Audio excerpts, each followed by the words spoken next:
गरीब वर्सेस अमीर का जन्मदिन। स्वीटी अपने अमीर माँ बाप रोहन और प्रिया की बिगड़ी हुई इकलौती बेटी थी। स्वीटी के माता पिता बहुत बड़े बिजनेसमैन थे, जिस वजह से अक्सर उन्हें काम के सिलसिले में शहर से बाहर जाना पड़ता था। इकलौती और अमीर होने की वजह से स्वीटी अपने माता पिता से जब भी जो कुछ भी मांगती उसे तुरंत मिल जाता। ये देखो स्वीटी बेटा, न्यू लेटेस्ट ड्रेस, ये सब मैंने तुम्हारे लिए लिया है। वाओ मॉम, इतना सब कुछ मेरे लिए, thank you so much mom. और ये मोटर गेम मैं अपनी इकलौती बेटी के लिए लंदन से लेकर आया हूँ, देखो तो कैसा है। ये तो बहुत ही अच्छी है daddy, thank you so much. आप सब मुझे कितना प्यार करते हो।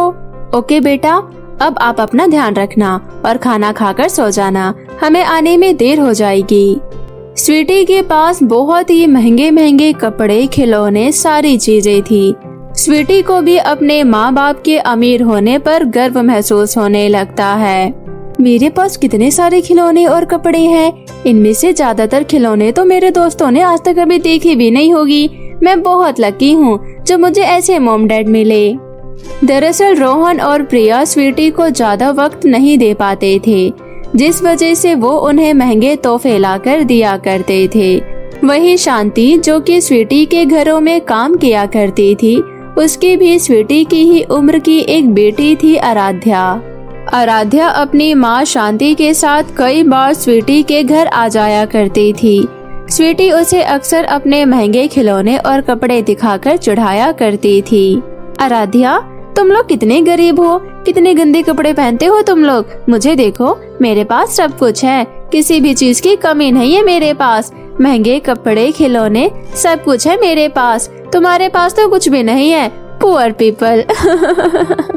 स्वीटी, बेशक मेरे पास कुछ नहीं है, लेकिन फिर भी मैं बहुत खुश हूँ, क्योंकि हमारे पास हमारे माँ बाबा का प्यार और आशीर्वाद है, जो कि तुम्हारे इन ब्रांडेड खिलौने और कपड़ों से कई गुना कीमती है।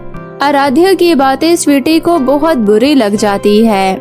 मेरे पास भी मेरे मॉम डैड का प्यार है, वो मेरे लिए कुछ भी कर सकते हैं, समझे तुम। आराध्या मुस्कुराती हुई वहाँ से चली जाती है। स्वीटी को आराध्या के ऊपर बहुत गुस्सा आता है। पता नहीं अपने आप को क्या समझती है, तुझे तो मैं देख लूंगी। एक दिन प्रिया शांति को स्वीटी के पुराने कपड़े दे रही थी। अरे शांति, ये स्वीटी के कुछ पुराने कपड़े हैं, इन्हें अपने साथ ले जाओ, ये तुम्हारी बेटी आराध्या के काम आ जाएगा। अच्छा सुनो, मैं ऑफिस जा रही हूँ, स्वीटी उठ जाए तो उसे तैयार करके स्कूल भेज देना। जी मालकिन। स्वीटी स्कूल में भी हमेशा अपने महंगे खिलौने और वीडियो गेम लेकर जाती और अपने दोस्तों को दिखाकर सबको चिढ़ाती रहती। वहीं आराध्या सबसे मिलजुल कर रहती और अपने दोस्तों की हर काम में मदद किया करती थी। एक दिन स्वीटी अपनी माँ प्रिया से कहती है, मॉम, आपको याद है ना अगले वीक मेरा बर्थडे है, इस बर्थडे पर आप मुझे क्या गिफ्ट देने वाली हो। अच्छा हाँ, मैं तो भूल ही गई थी, क्या चाहिए मेरी प्रिंसेस को। मॉम, मुझे एक आईफोन चाहिए। ओके बेटा, मैं बुक कर देती हूँ, तुम्हारे बर्थडे पर तुम्हें मिल जाएगा। Thank you mom. इतना बोलकर स्वीटी वहाँ से चली जाती है। तभी आराध्या अपनी माँ के साथ स्वीटी का पुराना ड्रेस पहनकर स्वीटी के घर आती है। आराध्या, तुम पर तो ये ड्रेस बहुत ही अच्छा लग रहा है, मुझे तो पता ही नहीं था कि मेरे रिजेक्ट किए हुए कपड़े तुम पर इतना जचते हैं, वैसे तुम इसी के लायक हो। ये मेरी माँ ने मुझे दिया है, ये तुम्हारी ड्रेस है। ड्रेस को देख कर ही अंदाजा लगा लेती, इतने महंगे ड्रेस को खरीदने की तुम लोगों की हैसियत ही कहाँ है। खैर कोई बात नहीं, मेरे पास तो और भी बहुत सारे कपड़े हैं, तुम्हें और भी चाहिए तो ले लेना। मुझे तुम्हारे कपड़े नहीं चाहिए, अपने कपड़े अपने पास रखो। आराध्या रोते हुए वहाँ से अपने घर चली गई और स्वीटी अपने पिता के पास जाकर बोली, डैडी, आपको मेरा बर्थडे तो याद है ना, 2 दिन बाद मेरा बर्थडे है। अरे मेरी प्रिंसेस का बर्थडे, इस बार तो मेरी प्रिंसेस का बर्थडे बहुत ही स्पेशल होने वाला है। मैं तुम्हें इस बार एक बहुत ही बढ़िया सरप्राइज देने वाला हूँ। Thank you daddy. स्वीटी बहुत ही खुश होती है और वो बहुत ही बेसब्री से अपने जन्मदिन का इंतजार करने लगती है। दरअसल संजोग से स्वीटी और आराध्या का जन्मदिन एक ही दिन आता था।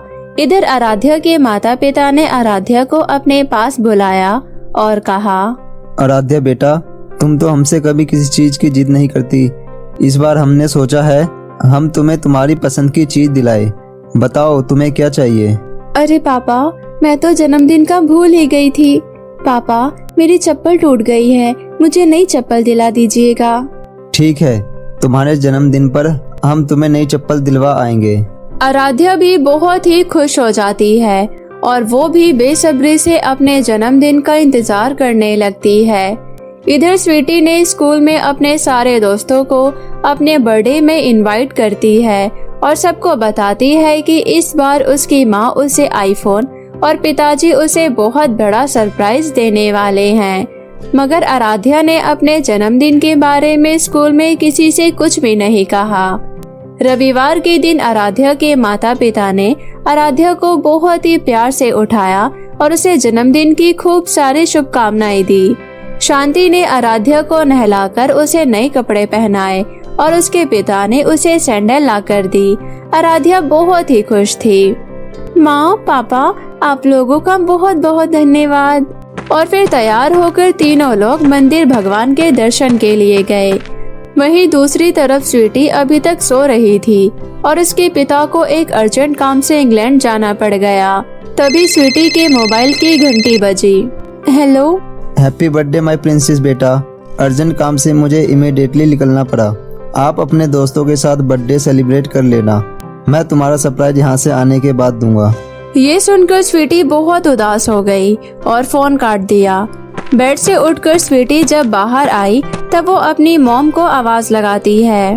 मॉम, मॉम, कहाँ हैं आप? तभी एक नौकरानी आई और बोली, जन्मदिन की बहुत बहुत मुबारक हो बेबी जी। मालकिन तो सुबह सुबह ही ऑफिस निकल गई।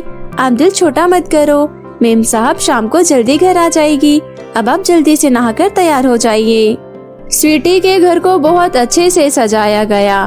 टेबल पर एक बहुत बड़ा केक रखा हुआ था। स्वीटी के सभी दोस्त बेसब्री से केक कटने का इंतजार कर रहे थे, लेकिन स्वीटी की मॉम अभी तक घर नहीं आई थी। काफी देर इंतजार करने के बाद स्वीटी के सभी दोस्त बोर हो गए और जाने लगे। स्वीटी, तुम्हारी मम्मी को आने में तो बहुत देर हो जाएगी, हम ज्यादा देर नहीं रुक सकते। तुम अपनी मम्मी के साथ अपना बर्थडे सेलिब्रेट कर लेना, हम जा रहे हैं। Okay, bye. स्वीटी को बहुत ही बुरा लग रहा होता है। तभी फोन की घंटी बजती है। Hello, I am so sorry sweetie बेटा, अर्जेंट काम की वजह से मुझे टाइम नहीं मिल पाया। बेटा, आपका आईफोन पहुंच गया है, आप प्लीज अपने दोस्तों के साथ बर्थडे सेलिब्रेट कर लो, मुझे आने में देर हो जाएगी। ये सुनकर स्वीटी की आंखों से आंसू गिरने लगे। उसे अब समझ आ गया था कि खुशी का मतलब सिर्फ महंगे खिलौने और पैसे नहीं होते। वो कमरे में बैठकर जोर जोर से रोने लगती है। इधर आराध्या के घर उसके सारे दोस्त उसके जन्मदिन को याद रखते हुए उसे बधाई देने उसके घर पहुंचते हैं। शांति ने सभी बच्चों के लिए खीर और पूड़ियाँ बनाई थी। शांति ने घर में ही आराध्या के लिए केक बना दी थी। थोड़ी देर बाद आराध्या और शांति स्वीटी के घर उसे बधाई देने जाते हैं। तभी वो स्वीटी को रोते हुए देखते हैं। स्वीटी, तुम रो क्यों रही हो? क्या हुआ तुम्हें? देखो, मैं तुम्हारे लिए चॉकलेट लेकर आई हूँ। मुझे माफ कर दो आराध्या, तुमने सच कहा था, तुम्हारे पास अपने माँ बाबा का प्यार है। मैं दुनिया की सबसे गरीब और बदनसीब लड़की हूँ। ऐसा नहीं कहते बेटा, ऐसे रोते नहीं। मेरे घर चलो, अभी आराध्या ने भी केक नहीं काटा है। हाँ स्वीटी, चलो, हम सब साथ में सेलिब्रेशन करते हैं। और फिर सभी मिलकर आराध्या और स्वीटी का जन्मदिन मनाते हैं। उस दिन के बाद से आराध्या और स्वीटी दोनों पक्के दोस्त बन जाते हैं और खुशी खुशी रहने लगते हैं। तो मेरे प्यारे दोस्तों, कैसी लगी आपको हमारी ये कहानी? हमें कमेंट करके जरूर बताएं और इसे अपने दोस्तों के साथ भी शेयर करें। और हाँ दोस्तों, अगर आपने अब तक हमारे चैनल को सब्सक्राइब नहीं किया है तो जल्दी से नीचे लाल बटन दबाकर अभी सब्सक्राइब कर ले। तो मिलते हैं आप सभी से फिर किसी नई कहानी के साथ। तब तक आप अपना ध्यान रखें। बाय बाय दोस्तों।